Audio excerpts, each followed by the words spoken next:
there. What does it mean? It means that institutions are in it, so they're holding the supply of the stock, and they're not allowing it to come to the market. They're just basically holding on to this supply, and therefore supply is so low, and that's what moves the price up. It also suggests, it also suggests that demand is there, and that still there are more institutions that want the stock.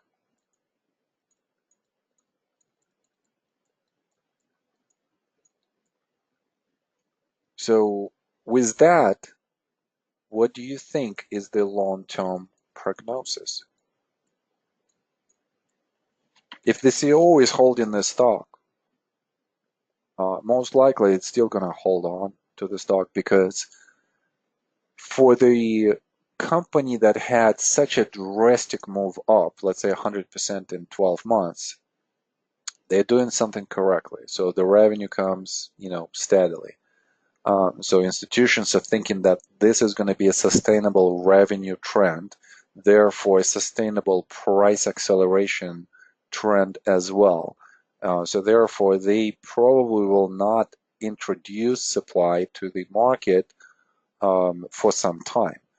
So there might be a continuation of the trend after a short-term trading range, a short-term stopping action, which, by the way, started with what? Started with some profit taken by some of the institutions there. But then once this profit taking has taken place and have been tested, and we see how this selling is starting to deteriorate, there are no longer a lot of sellers for this stock, then the trend will most likely resume, because all of the supply from the profit sharing, profit taking volatility that we had in phases A and early B, it's gone by phase C. And that's just a continuation of the longer term trend. Now, think about this. We stopped here because some supply has been introduced. Now this supply has been observed, and assume that we kind of like came to the same equilibrium between supply and demand, where supply is in strong hands, demand is in weaker hands, and now the price could just continue going up just because we came to that initial equilibrium that we've had right here. It's not equilibrium in the sense that, or supply and demand is at the same level. It's just kind of like that supply has increased and it needs to decrease before the price continues to going up. But because it was a leadership, then we assume that the leadership will continue on the next move up. And that's why we are looking for those type of stocks. And 100% in 12 months, that's just a function of the momentum, a function of institutional presence, a function of institutional desire to be in the stock. If they wouldn't want to be in the stock, they would sell. And that would lead to either very rapid collapse of the price, which happens rarely, or it would happen over a period of like a distributional consolidation that will take some time. We don't see it here. So initially in phase A, we might be a little bit inclined to think that, yeah, there is some supply that's coming in, but look at where it stops. It doesn't really stop at the level of the previous support. So the gains that we had before, somebody was buying right here, they still might be in this position. So selling has not accelerated. In this case, we're looking at sketches. That was just one of the case studies that I've discussed before, so that's why this slide. But you could find the same stock on stock charts. They have user-defined scans. And I actually like those. I wish I would be a little bit more technically inclined in terms of the technology. I think I would be more comfortable with this, but I think that if you spend a little bit of time on this, you can definitely, um, you could definitely find it of a lot of value. So here we are saying, okay, so I look historically at the scan, so 229 trading days before, which is, by the way, such an immensely helpful feature when you want to test your ideas through, scan ideas. Just figure out the day, a number of trading days from the last day, and you could run any scan and see what kind of results are going to come out, on that day, and then you could, uh, kind of like look where those results would take you. So in this case, we're looking at sketches, and we're still doing the same thing. We're saying that in the last 52 weeks, give us the price that doubled. So the same 100% return in 1 year. And we're saying that give us the price that is more than $20. And sketches came up the same way how it did on the other scan. So look into that. Look into how to create the scans, how to run them, how to store the results, and so on and so forth. A very useful tool on stock charts. Okay, another way that I love to engage myself with stock charts and find the candidates is through Scooters. And Scooters is the proprietary technical ranking on stock charts. It was created by John Murphy. And for those of you who are not familiar with John's work, John Murphy is considered one of the modern fathers of technical analysis. He is, such a big name in technical analysis. I've studied his books when I was preparing for the CMT designation, together with books like Martin Preen book. I forgot other, books that, were relevant at that point of time. But, any books by John Murphy are still relevant. His into market analysis is just superb. So I would definitely recommend you buying and reading those books. So the idea here was to assign some kind of ranking to all of the stocks not through just a relative strength, but something more meaningful, where you look at the long-term picture, you look at the medium-term picture and the short-term picture, and you're trying to catch the stocks that maybe did something like this, that had an uptrend, have some kind of consolidation, and then within this consolidation, you see some kind of short-term reaction, and then a first initial momentum up. So think about what they're trying to accomplish here. They're basically saying, we want a leadership before, we want a structure,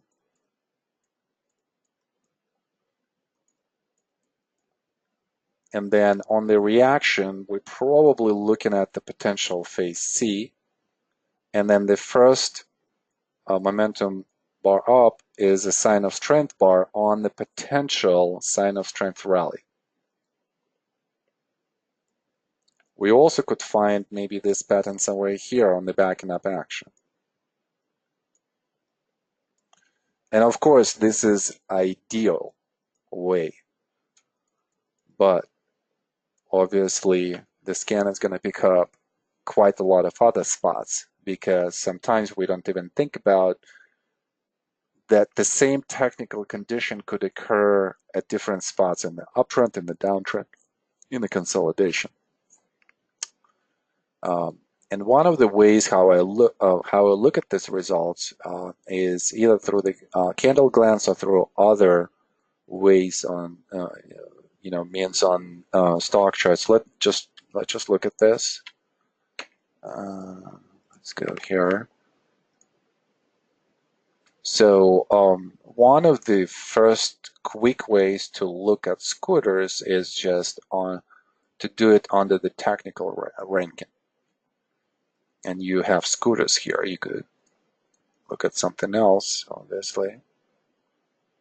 But scooters is just something that I look consistently. Okay, mid-cap. Let's look at mid-cap. And you have two ways of looking at scooters here. You could look at the top 10 and you could look at the top up. And this comes into the discussion that we had about the leadership and the rotation. So top 10 is showing us the leadership. Top up shows us rotation. And again, we are thinking in terms of the ranking, right? So the top 10 are going to have the scooters that are going to be in the high 90s. And they're not necessarily going to have a lot of change. The top up, I've just changed it, not necessarily going to have the best scooters. Actually, in fact, all of them do not have the best scooters. But they're going to have the best percentage change in the ranking. Or maybe this is just the ranking, the scooters ranking change. I'm not quite sure. I think this is a scooters ranking change. So you want to see that rotation. So to me, kind of like the best thing is just to not even look at the top 10. I mean, these are the things that are going to look something like this already, overextended. This is, by the way, the stock, such a good stock that we're discussing in the WMD. You still could find something, so it's still a leadership, but the question here, are you going to open a position here? Probably not. Why? Well, because it's on the way. Why would we do this, right? Just a second.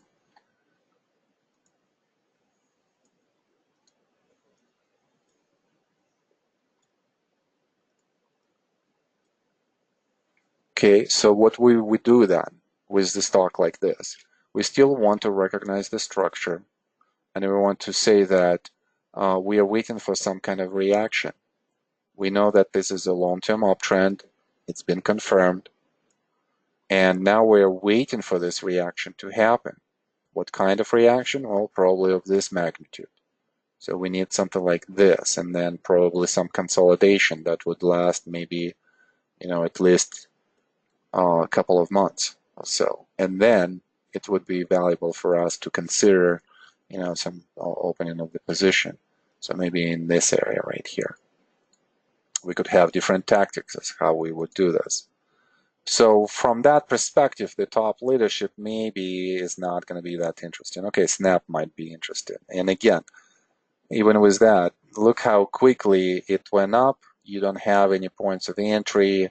You had some points of entry between 6 and 7. And right now, you just have to wait. Even though it could go up, it doesn't really matter. So, but the top up is going to be, is going to give us a different look. Okay, Polaris. Look at where the momentum comes.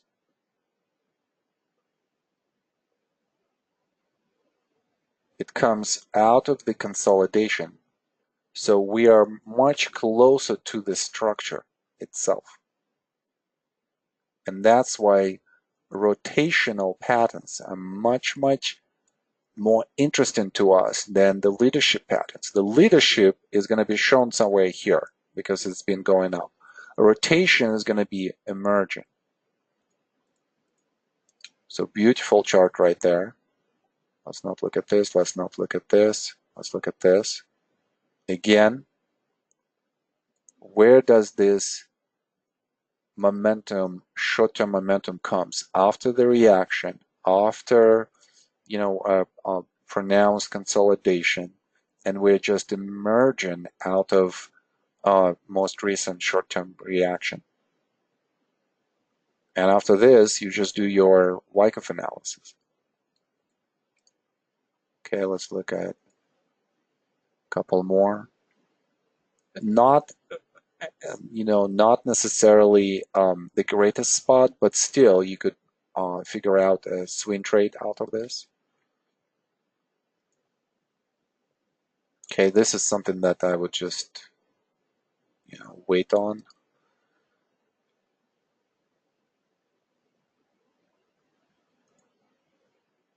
Okay, look at this.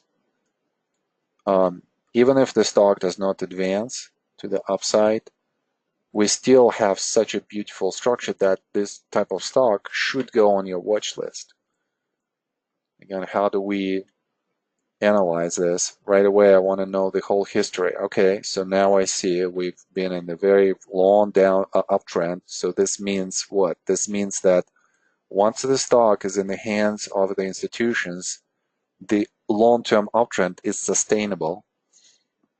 I definitely would want to know what has happened here in 2015-16 for this downtrend. So probably company related, probably product related, probably management related, probably industry related. And then I'm seeing how there was some buy-in by institutions that leads us now into upsloping structure, and it seems like this structure is more like this saucer with the handle. Right, so we would be looking into this area right here as the latest trading range, but we would be keeping in mind that the long-term causality of it is actually quite large, and maybe even larger at 30. And then the long-term target is, ooh, wow, at least that. So that's a great candidate, whether for swing or for long-term. And what we can do here is then just go through most recent price action. Okay, phase A, potential C, and then we're in the middle of the potential phase D. So we just need to concentrate on this trading range. What would be the confirmation, obviously commitment above, and so on and so forth. So you could see how quickly we could do this. And this is just in the top 10. And you can do this for large caps, mid caps, small caps, and so on and so forth. You can do this for top down as well. Look at Rocco. And here, even though I'm patiently waiting for the Rocco, to come to the downside right here to the support area and maybe sprint again, because I'm seeing how there is some of the buying activity that is already happening in this stock. But short term, it's bearish. So therefore, the scooters are just showing us that loss of momentum and short-term deterioration. And it's not like I'm going to short the stock. I don't think that it has any value to me at this point. If it's going to go into phase C, I'll have to kind of probably compare it to this area right here. It seems like maybe there is more supply, so maybe it will go faster this time. So maybe there is a trade there to the downside. But I'm more interested in the long-term perspective. So I might be actually inclined to stay out of it just to keep my long-term bullish bias still there. And it might take some time for that to develop. Okay, let's come back to our slides.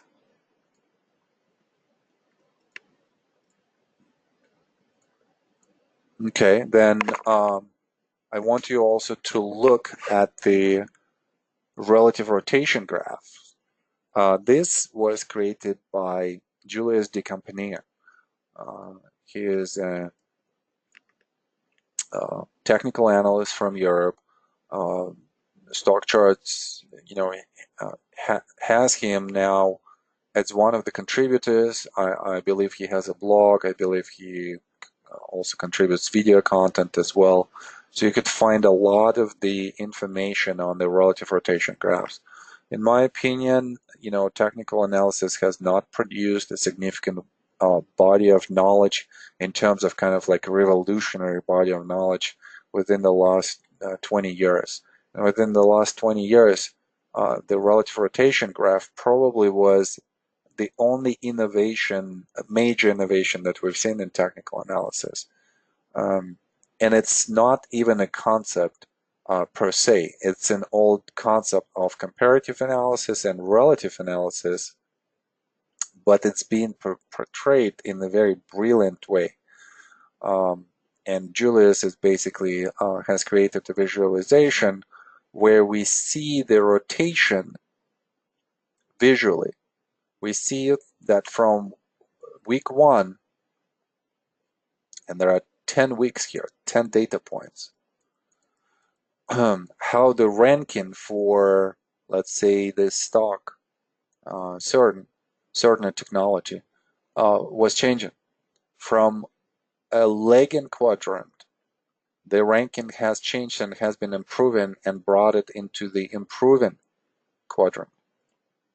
Whereas for the stock like Centene, CNC, we saw the same movement, but it brought the stock from improving quadrant to the leading.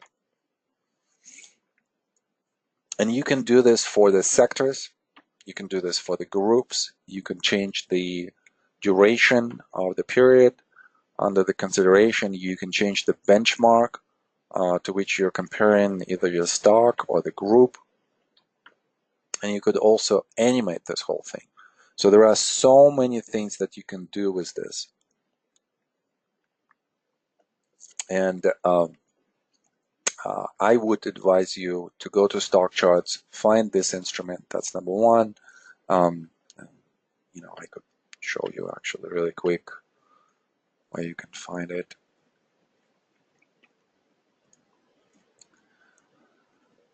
Okay, right here.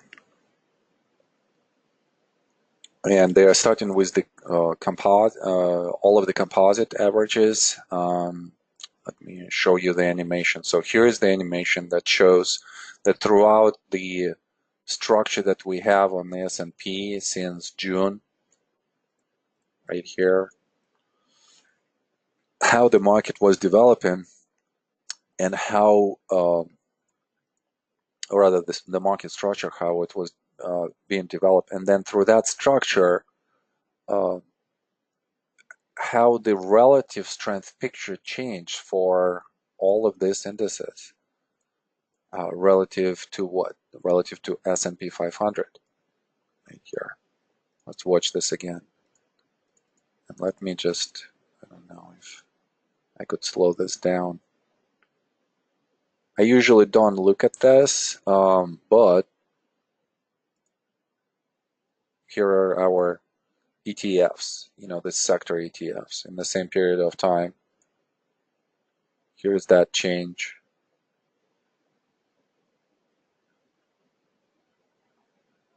And you kind of could see again here, same idea, just different way to visualize. Technology sector has been improving, whereas, let's say, financials have been deteriorating. So just another way of looking at the same data. Okay, let's come back. Let's look at something else. This is something that I've been using for quite some time. I like IBD. I don't necessarily like some of the ways of what they teach. You know, I have some, maybe not the problem with the system itself, but the problem with kind of a congruency between the system and who's using it. Because for somebody who is 9 to 5, who works 9 to 5, you can't really have a momentum system, you know, being very effective because people are distracted with life. So I think the best way is to use more of the long-term structure from this system, and it could be useful. That is when After a specific number of weeks, the stock is outperforming by 20%, and you keep that stock for the longer run. I would really use that.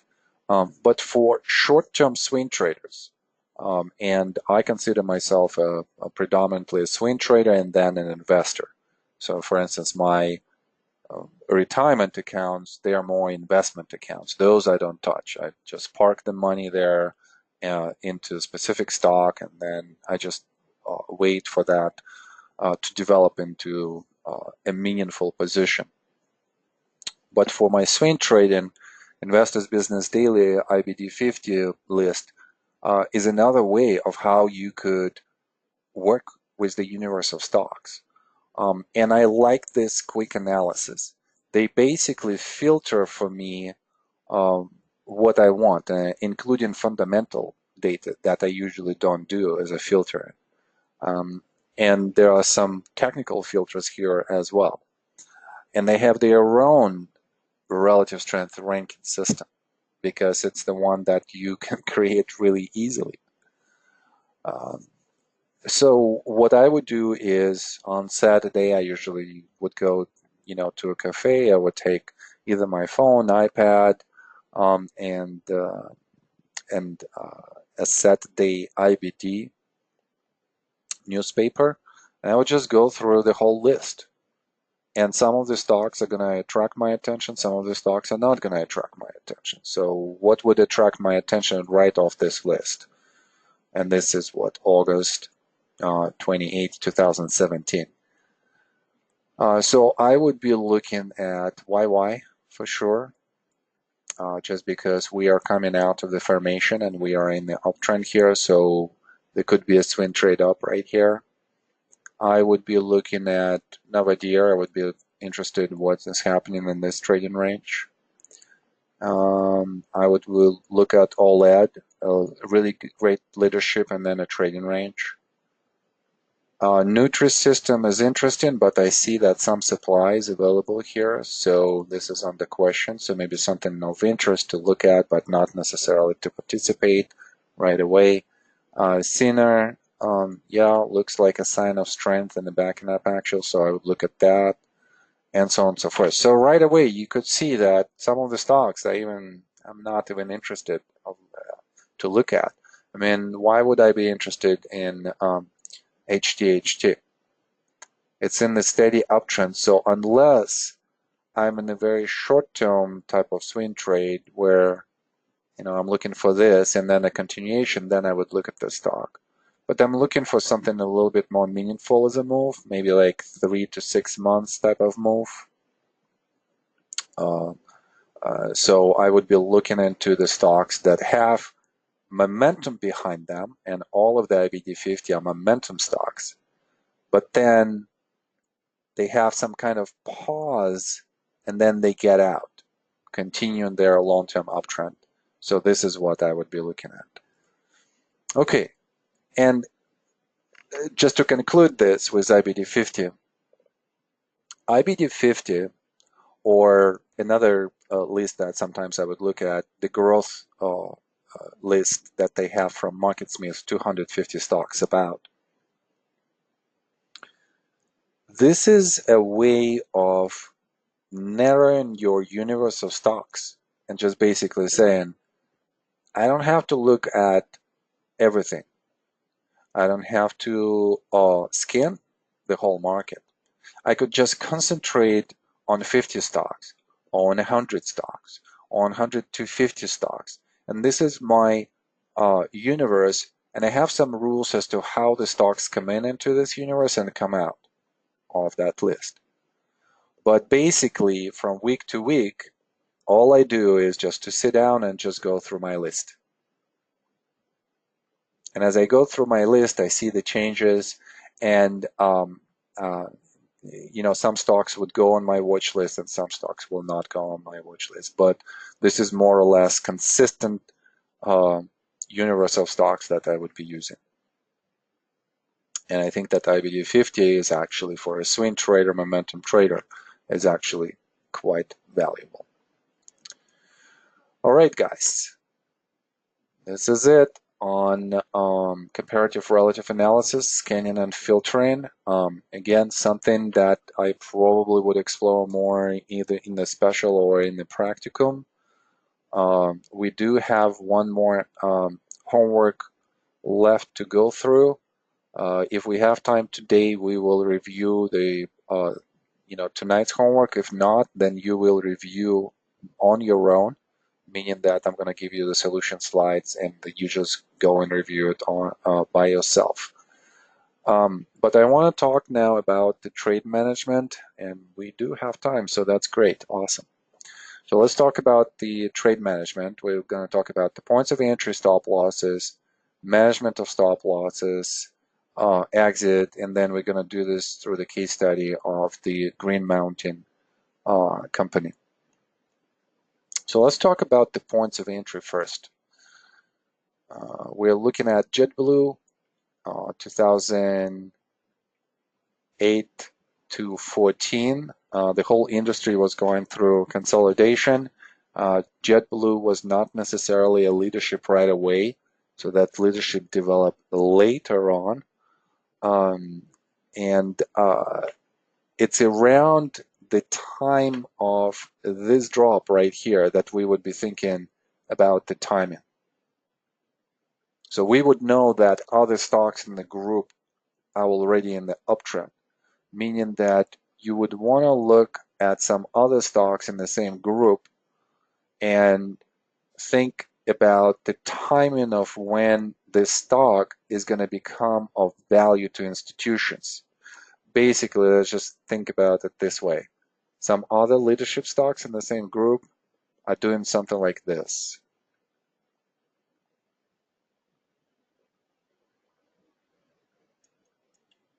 Right? So they might be already in the uptrend.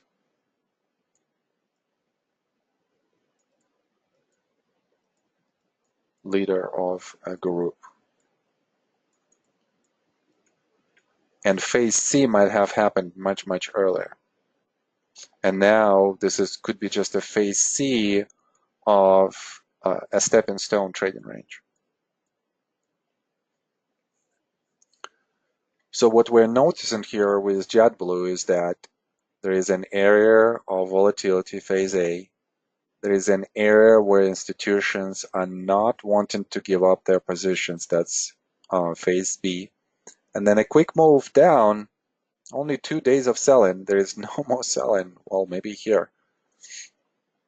So 2 times it sells, does not create even a lower low, higher low,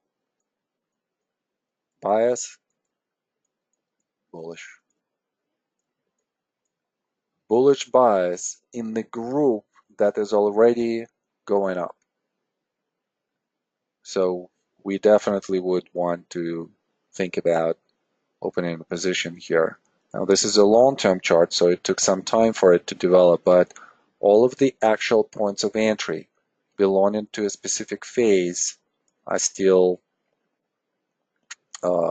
quite visible from kind of like a longer term perspective, but they're going to look the same on the intraday chart, they're going to look the same on the daily chart, and this is a weekly chart. So we're just concentrating here on this slide with an idea of looking at where we would be opening the position.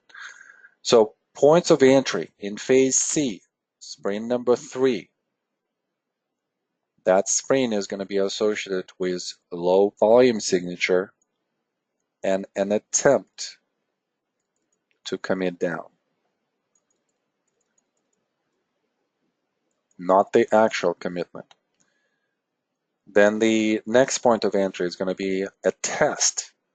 I want to reiterate this, a test of a sprint number 2 or a shakeout.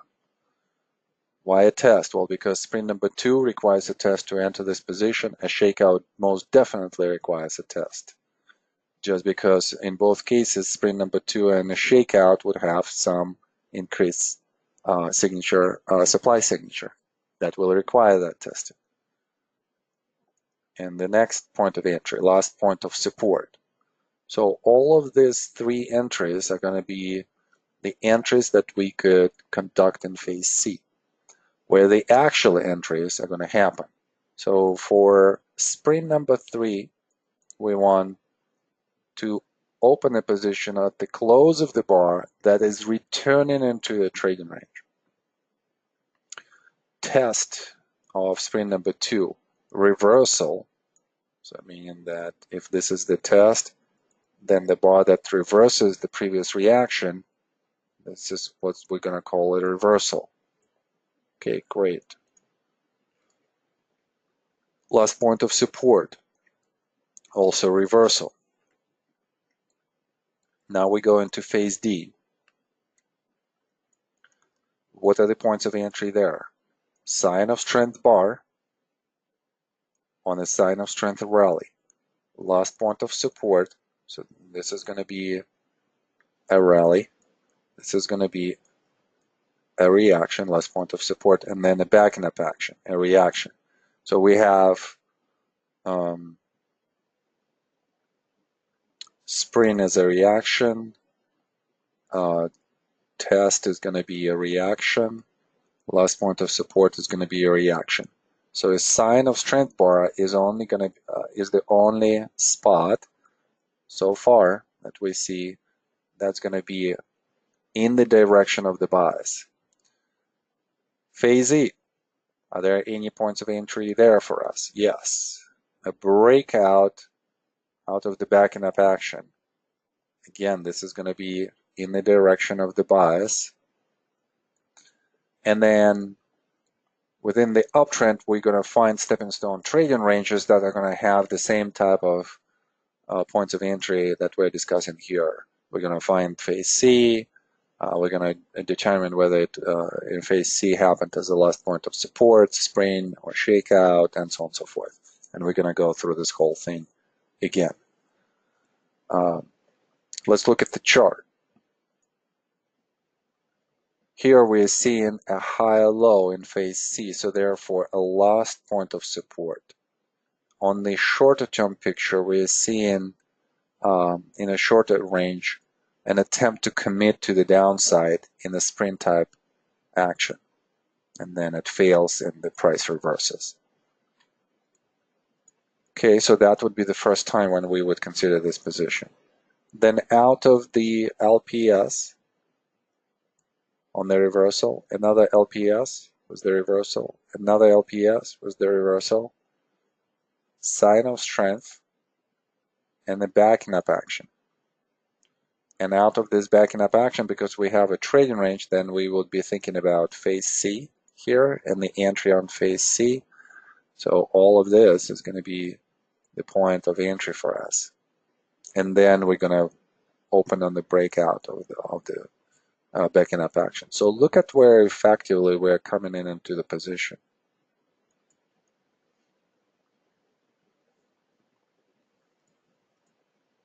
We're not necessarily coming on the reaction itself. We're coming in on the confirmation of the reversal out of that reaction. So anytime it fails, let's say we've got in unit number 1, got in, and then the price goes down, we are out. The price went down below this low, we are out. The price went down below this low, we are out. And that's our risk. But because we chose this stock correctly, what we are doing here is we are accumulating the stock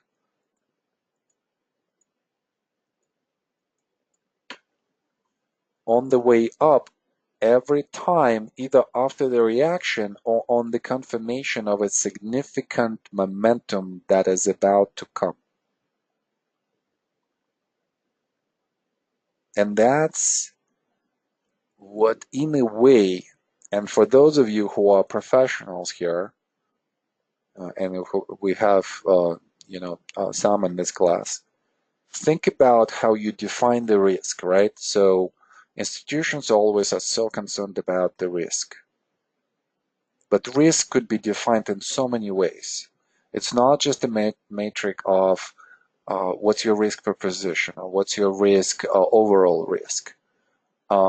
Think about risks in a systematic way, in a sense of if your entries are at these spots, then what is your risk? Does your risk go down or does your risk go up? Then think about the risk in terms of the execution.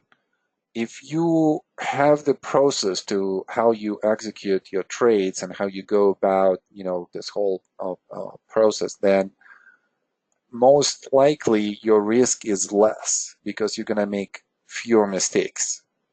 So what I'm saying is that it's just the risk is not should be just defined by the percentages of the risk per position. I think they have to contemplate the risk from so many angles, even in terms of like the infrastructure of your company, relationships in that company, the process, the system itself, the post analysis, and all this stuff. There are so many elements where you could decrease the risk because the market is not the only place that brings you a lot of risk. You yourself and people around you, and again, I'm talking about, the professionals, but, for those of you who are retail traders, think about this too. You yourself create risk for your trades. So therefore, you need to think about how you're gonna diminish this risk through your preparation, through your post-analysis, through your trade management, and so on and so forth. So creating the systems and creating the processes that will help you to stay on track will diminish your risk. And that's obviously what we always want to do. In this case, with the points of entry, you kind of see how we're diminishing that risk. We are saying that our risk is going to diminish just based on the bias itself. That's number one. Secondly, based on the timing. Thirdly, we could say that the group outperformance decreases the risk as well. Then we are saying that the points of entry are constructed in such way that the majority of them are going to have two characteristics. They're going to come after counter move, and secondly, they're going to act as confirmation of the long-term uptrend, because the reversal by itself out of the short-term oversold condition suggests that there's going to be an upswing and therefore continuation to the upside. So quite a lot of things here to think when we're thinking about the risk. Okay, let's move on. Let's talk about exits.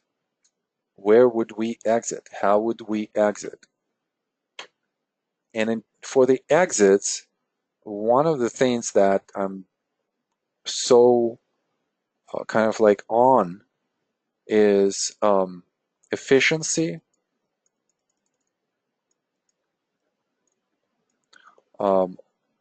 or sometimes I would talk about most optimal exits.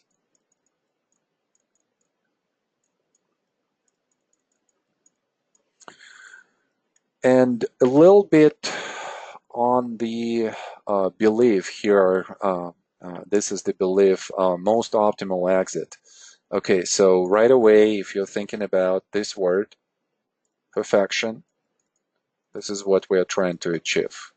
Okay, and in a lot of your heads, guys, especially those, who live in the United States, this word has some kind of negative connotation. And I kind of don't like when we talk about this word in such a negative way. I don't think it deserves that. The idea here, on the negative side is that whenever we try to achieve the perfection, we strive so hard that, when we cannot achieve this and we feel bad about ourselves, it brings bad results for the next trade. Well, that's definitely not what we mean here. What we mean by perfection is perfecting the process. And in this case, we are trying to perfect our points of exit. And we want to perfect it in such a way that the exit would become efficient. Efficient in which way? Efficient in terms of the price, efficient in terms of the duration of the trade. And obviously, we might also want to consider some kind of emotional connotation here as to at one price you might be more exposed to risk and therefore behave in a specific way. Another, with another exit at another structural spot, you might be okay. It might be better. So one of the first things that we need to think about the exits in general is that we could definitely use just a stop loss technique, any type of stop loss technique that should mechanically keep us in this position until a change of behavior and until we are done. So naturally, the exit by a stop loss, and preferably in phase A, is the most efficient way, most efficient mechanical ways. But we also want to recognize that there are some Wyckoff ways of how we could be thinking about exits. And from Wyckoff perspective, an identification of the last climactic run with the characteristics of the volume increase, with the characteristics of spread increase, and a stop in action. That's what would give us the first indication that we are probably done with this whole move, and we're seeing some signs of the CO distributing as the price still goes up, but the CO is distributing on the way up into weak hands on the weak hands excitement. Okay, well, naturally, the second point, Wyckoff point of exit would be somewhere on the automatic reaction. And specifically, a change of behavior, a change of character would identify a possible exit situation. Where would we find that? Well, as I said, on the automatic reaction, on the change of character reaction, and sometimes we will clearly see a change of character bar. It's the bar that stands out in such way that suggests that it's a meaningful selling that has taken place. And at least temporarily, the price is most likely will be spending a lot of time in a consolidation. And that bar usually is going to look as an increased spread to anything that we've seen before on the reactions. And I can't even find a bar like that. So this is definitely a meaningful bar and a meaningful volume signature suggesting that we're done. And this is the time to close the position. So that's the second most efficient points of exit for us.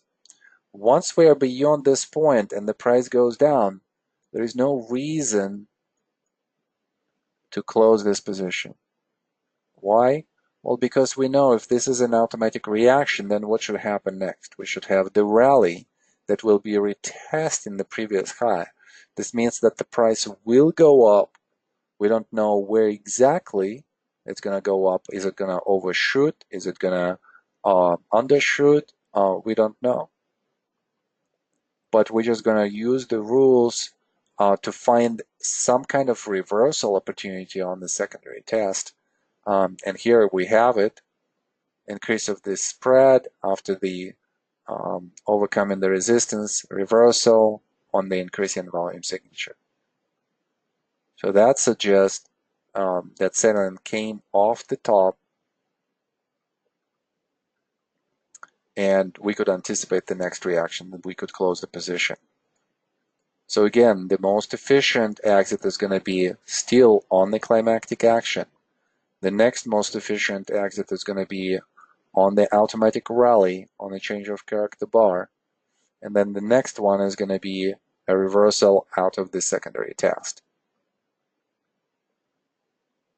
Everything else after that, you're basically inefficient in the way how you exit, because you might be drawn to the upthrust, and then when upthrust fails, your exit could be on the sign of weakness bar, and then even worse, somewhere here. So those are going to be extremely late points of exit for us, but in some instances, when the trading range develops quickly, I think it's acceptable. It's just not preferable, and it's definitely not efficient. And think about the efficiency. Think about the limited time that we have here, as investors, traders on this earth. So if we use the money not in an efficient way, we are not gaining the money at the high velocity. And don't you want to gain the money at the high velocity? Don't you want to have the trades that do that for you?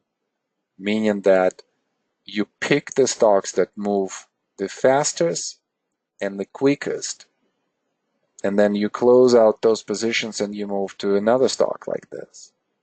So you imagine if you're staying in this position for like 2 years before you exit and the price does not change. This means that your money is parked and is inefficient in that way. So just think about that. Another way for us to think about the points of exit is using tools like trend lines. A break of the trend would suggest a change of behavior, and therefore you could consider this as a point of exit. Another one could be used as a trending tool, a moving average, and look at how the break happens almost exactly at the same time as the break of the trend line, as a sign of strength bar. As a change of character bar. It's all logical. It all happens at that spot. The break of the trend, the commitment below the moving average, and the change of character bar. Why does it happen then? Well, because at this point, the duration of the trade for institutions suggests that they need to get out. There is no, absolute or relative performance, and we know in 2015, going into,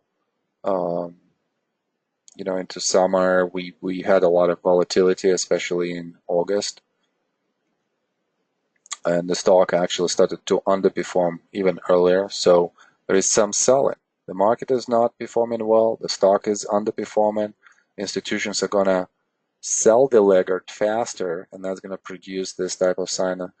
The change of character bar. We also see that selling in the relative strength picture here.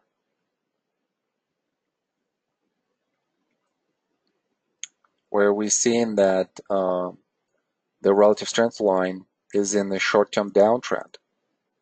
That's number one. Secondly, committed below the moving average. Thirdly, broke the trend as well.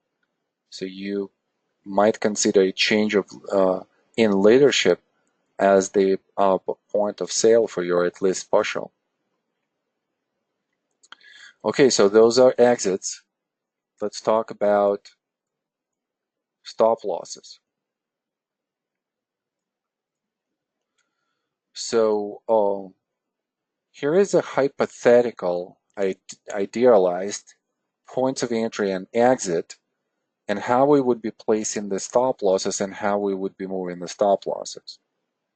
And I'm going to show you guys the Wyckoff logic about this, but I'm going to tell you right away that even though I use the logic, I don't necessarily use the same tool.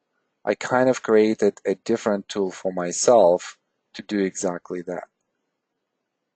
Okay, so what's the logic here? Well, in phase C, our first point of entry is going to be somewhere on the test of the spring. There are multiple scenarios as to how and where we are coming in here. We've discussed those. Then the second point of entry is going to be a sign of strength bar on the way up. We could put different stop losses. Usually for the test, you're going to put the stop loss behind the spring for the sign of strength bar, just because it means a commitment to the upside on the momentum, which suggests that the price will not come back. We could put the stop loss right below that significant bar, sign of strength bar. Then after the sign of strength, please note, I don't have a trade here on the breakout. I don't have a trade here on the breakout. We've discussed this before. The reason why is because the volatility of the backing up action is going to be purely dependable on how much supply is going to come at that point. And we don't want to be caught up in that move to the downside. Show us that move first, test it, and then we will add to the position. We will add to the position on the reversal of the backing up action, and then we will add to the position on the breakout out of that backing up action. And in both cases, our stop loss is just going to be below the backing up action. And now think in terms of tranches, right? So let's say that I'm institutional money, and let's say that I have 100 million under management. I'm only allowing myself to open 1% per position.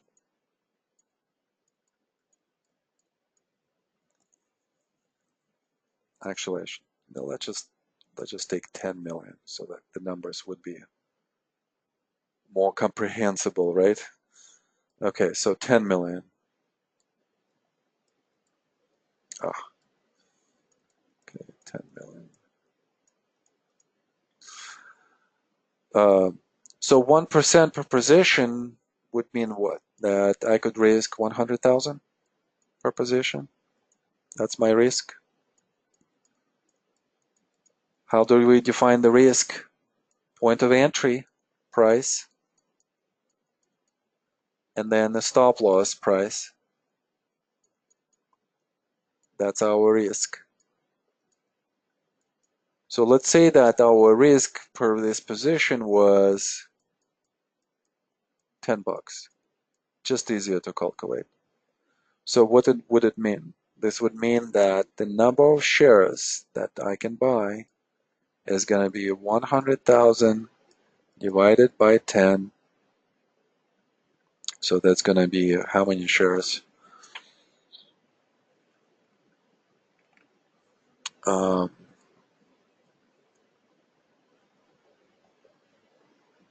10,000.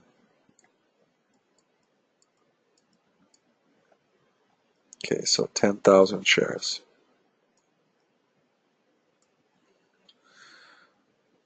But why would I open the position, my full size position right away? What if I'm wrong? And if I'm wrong, I could be out so quickly with 1%. And from the institutional perspective, I mean, think about the performance that they have. They don't have the performance of over like 100, 200% because it's just too much money and slow movement. So therefore, they need to get in slowly. And I'm talking not even about the composite operator because this is a different story. I'm talking about institutions that are going to accumulate in this area. Those are going to be our institutional trend followers. They're going to identify the emergence of the new trend, and they're going to be entering the position from the low on the way up. So the logic here is that you don't have to put everything right away into this position. You could have trenches. And you could say that you're going to enter every time you have a point of entry, and you're going to enter with 25 basis points.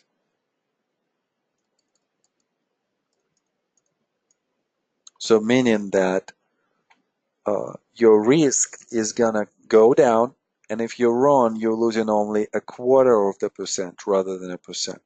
And then you could recalibrate this, guys, for your own tradings. For instance, somebody in the class might be saying, okay, well, I'm a retail trader, so my risk parameters are much higher. My risk could be like 3% instead of 1 per position. Well, you're going to calculate it the same way, and you could enter the position the same way.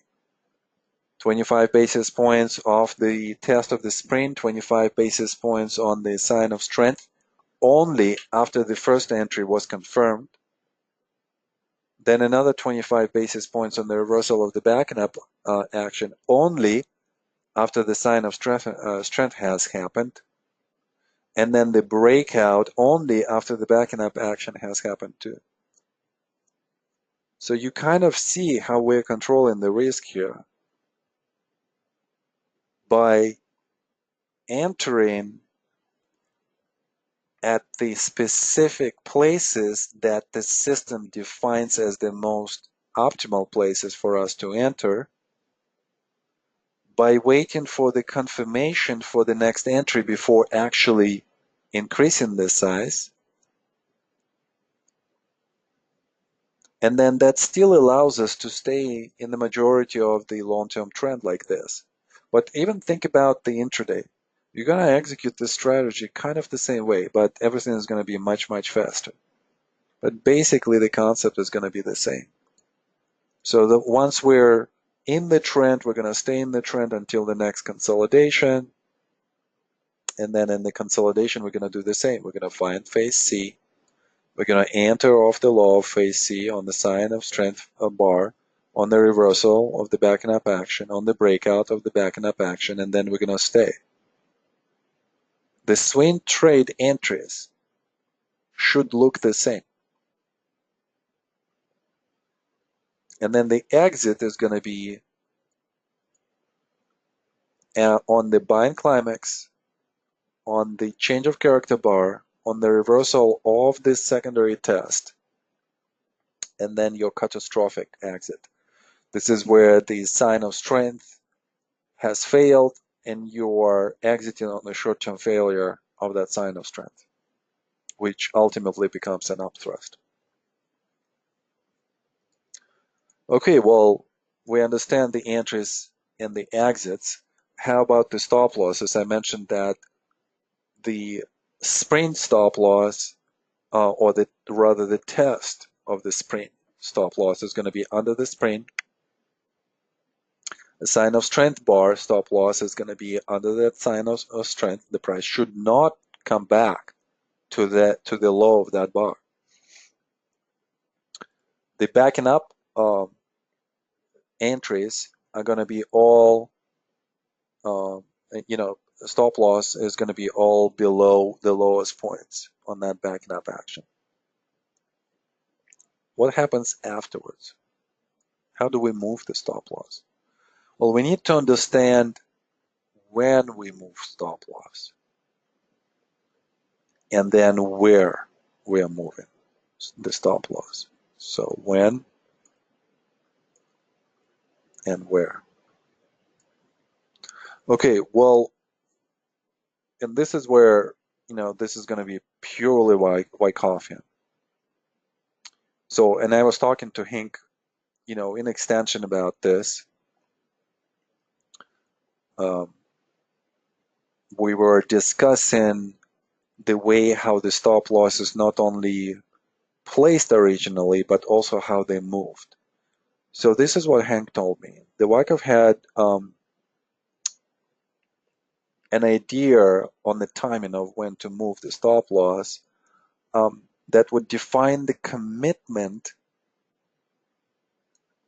of strong hands in the direction of the bias. So every time there is a breakout, what was that commitment? It's a breakout. Every time there is a breakout, you can move the stop loss.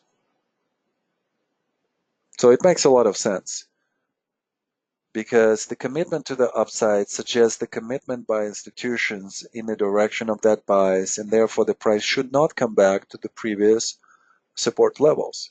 So we can move the stop loss somewhere there. So Wyckoff would say, find the support levels. But instead of finding just one support level, find two support levels and place the stop loss 2 levels away from that support level. I'm going to repeat this. After the price commits above the previous resistance, move the stop loss below price support 2 levels down. So if we're committing to the upside right here, then we would be thinking support number 1, support number 2, this is where the stop loss should be. Why 2 stop loss, 2 support levels away? Well, in a lot of cases, we could have a whipsaw and then the price would still go up. That usually happens in the stepping stone reaccumulation ranges with the spring or a shakeout, or maybe a downslope in trading range. So therefore, you want to give the price some room. And the stop loss below the second level of the support was considered by Wyckoff to be a catastrophic stop loss. Something where you're getting out the position completely. Something went wrong in a very drastic way. But if you're okay and the trend, persists and just goes into the stepping stone, you're going to have something like commitment to the upside. Even the fake commitment here was the up thrust. This is your first support level. This is your second support level. This is your stop loss. You're allowing the price to consolidate and do what it does. And then as you go through this uptrend, what you should be able to do, and this is the whole idea behind the stop loss, a trailing stop loss, is that you could move the stop loss every time you have that commitment to that second level of support, and then mechanically exit it when the trend is done. And in a way, mechanical way of exiting the position is much better, because whenever you think about discretionary exits, most likely at some point you will make a mistake, and that will cost you not just the money but frustration that will lead to something else, and that's what we're trying to avoid. So humans are not perfect, we're not perfect, we make mistakes. How to eliminate the mistakes? Put everything into the system and then allow the system to work itself through. And trust the system, trust the process. Get out when the system tells you to get out. You've done your research, you've experienced this before, so just trust will become a big thing. Let's look at the case study. This is the case study of Green Mountain Coffee Company. In 2008-2009, as the market is in a bear cyclical market, the stock, it just does not go down. There is a lot of strength everywhere.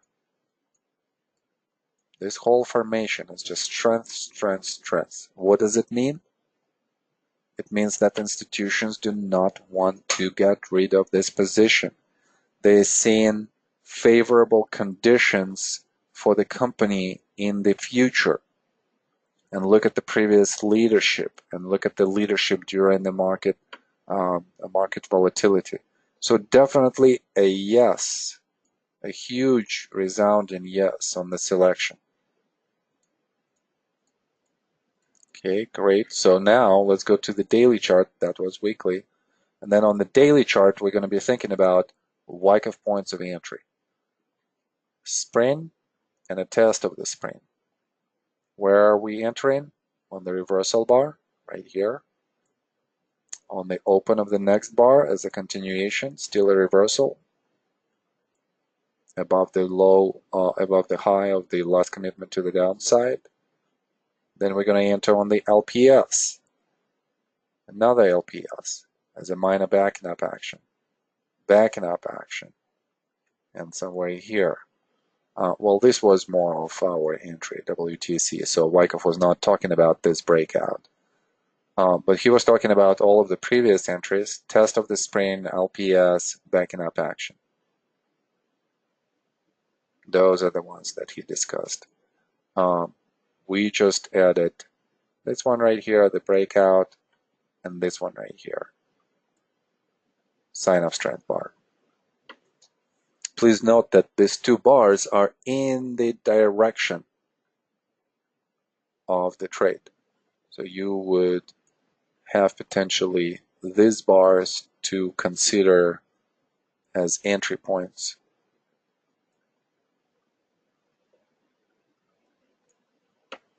All of this in yellow. 1, 2, 3, 4, 5, 6, 7. 7 points of entry. So think about, again, maybe like, some of the institutional guys here are thinking like, okay, well, I'd rather open up the position right away at that 1%, don't go into, this trenches kind of like scaling in stuff. Okay, well, think about this while I'm going to walk you through this. Okay, let's say that we are just only committing 25 basis points per trench. Okay, so 25, 50, 75, 1%. 125, 150, 175. You already overcommitted here on a very favorable position, but your risk is so low because your stop loss is already somewhere here. So effectively what you're doing is that the first initial 3 positions are slightly profitable. This is basically break even and this is profitable. So this is your profit. So even if you have, let's say, an unfavorable move against you, like this one right here,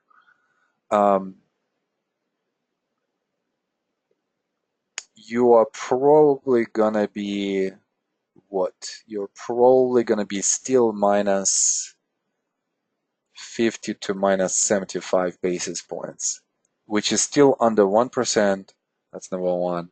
And secondly, you had a situation where by accumulating a sizable position this way, if it becomes a super leadership stock, you're going to be overweighted in this stock. And that's what's going to produce a much better result for your portfolio and much more favorable communication with your clients. Right? Something like this. A stock like this. Look at this. Here are all of our points of entry. 1, 2, 3, 4, 5, 6. There was one more somewhere. So 1, 2. There was one more here. So 7 points of entry here. And then the stock does what? From $10. At least if you want to ride the swing here, you're probably going to exit somewhere here even, because you still have a definition of the uptrend here, higher highs, higher lows. So you're effectively exiting at around like 28, maybe 26. And you're entering, your average price is going to be probably closer to 8. So you are making $20 or you're making what? um, about times what? Times 3.5, and that is in around 1 year. This is a really good trade. For the retail trader, also an extremely great trade right there. And obviously, for some reason I'm talking to, institutional people here, but the retail trader is still gonna use the same thing. Whether this is a long-term strategy or a swing strategy, the swing strategy would just cut this trend into smaller portions, and you would be taking those smaller portions, but you would be basically doing the same thing. Now imagine that why exit if there is so much leadership, if there is no distributional quality. So you might stay in this position and accumulate even more, where, well, you look at the stepping stone and you're thinking, okay, well, this is possible phase C, so here's one entry, here's another entry. Then we got back into the trading range on the backing up action, and then again, after absorption here and even here on the way up, we could still buy. So we could add to this position another 1, 2, 3, 4, 5. So by the end, we could be 3% at of risk, but at this price, think about these positions. They are extremely profitable. So think about the size that you could create in this campaign type of manner, and then just to get out when it finally is going to start raining here at maybe like 82.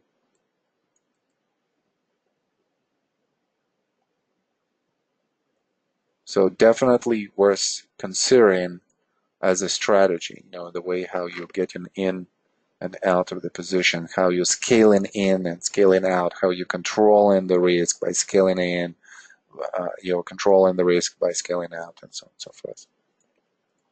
Okay, what other stop loss techniques that are simplistic techniques that we could use? I mentioned it, trend lines, right? So here it is, a break of the trend. Moving averages, a break of the moving average. In this case, this is that change of character bar. So those are all earlier points of exit for us. Significant bar analysis. I've mentioned this many times, this terminology, significant bar. This is something, again, that we're going to be talking in practical. We're going to spend maybe 2 or 3 lectures just on that. And I'm going to show you my proprietary technique of how I'm looking at the significant bars and how I would move the stop losses here to make sure that as a swing trader, I'm picking up the best, the whole momentum. So it's going to go something like this. Initial stop loss, and then I'm going to move the stop loss like this.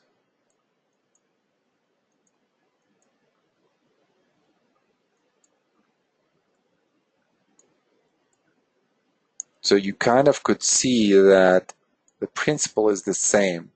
Whenever you have commitment, you're moving your stop loss. And then somewhere here on this bar, this would be the exit, the first exit.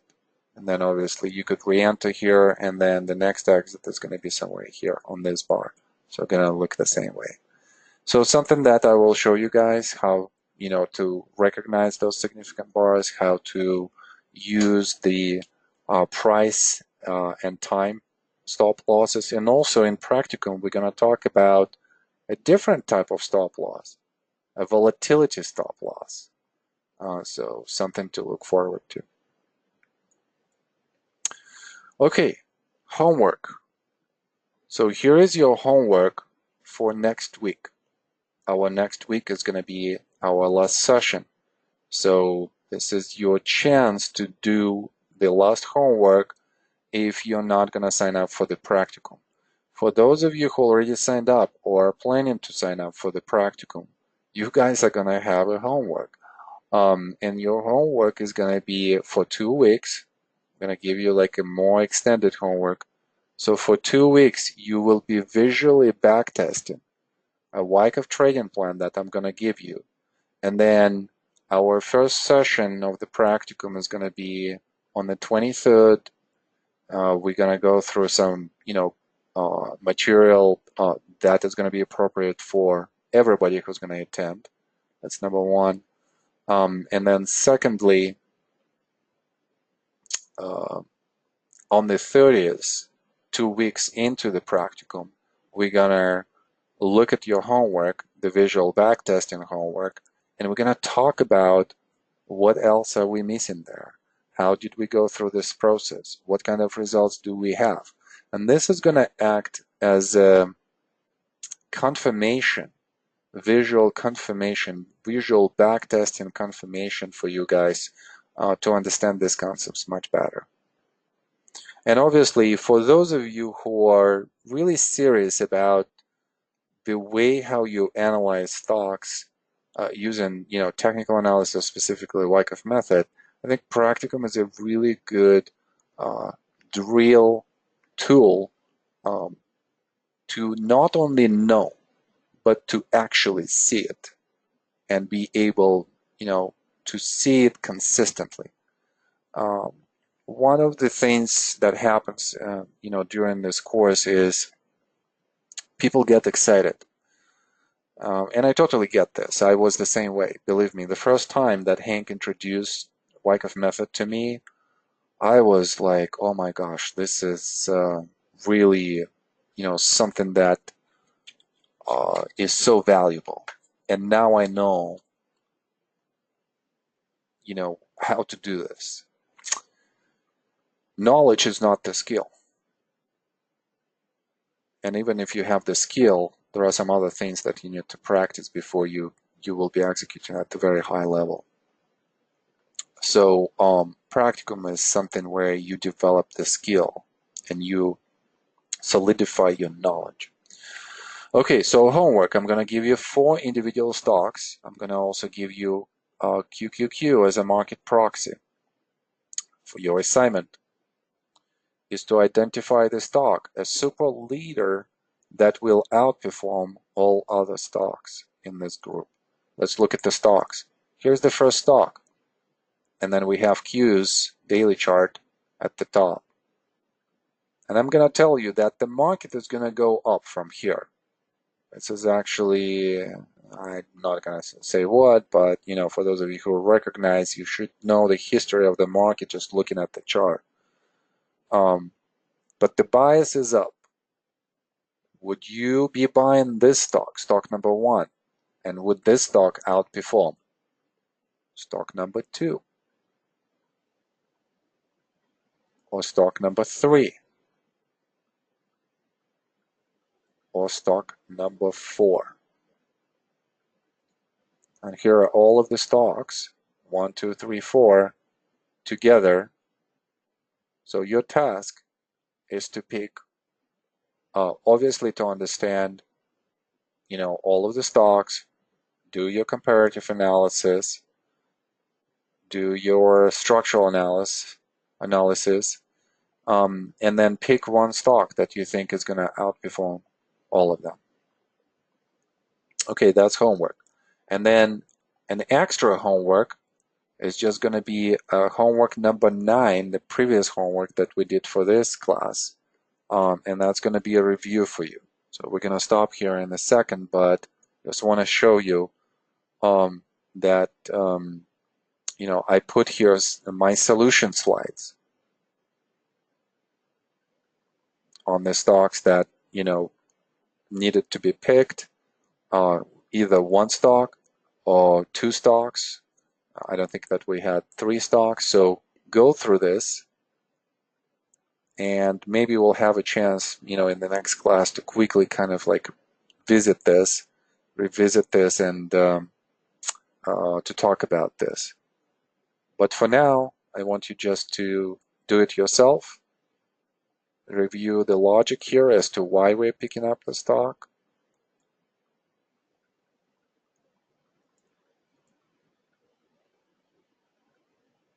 and then we might come back to this. Okay, guys, that's it for today. I'm really happy that we went through all of the slides, just because we have only one session.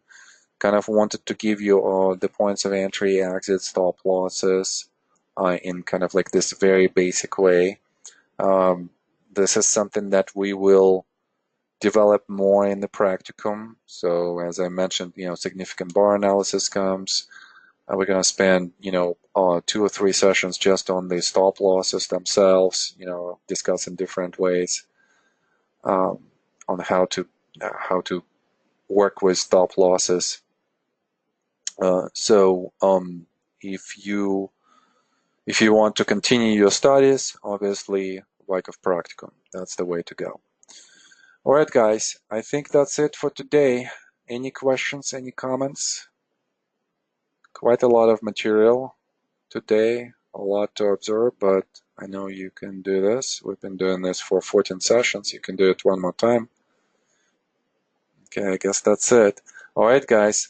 Well, then until next week, we're going to meet last time on April 15th. Please send me your questions.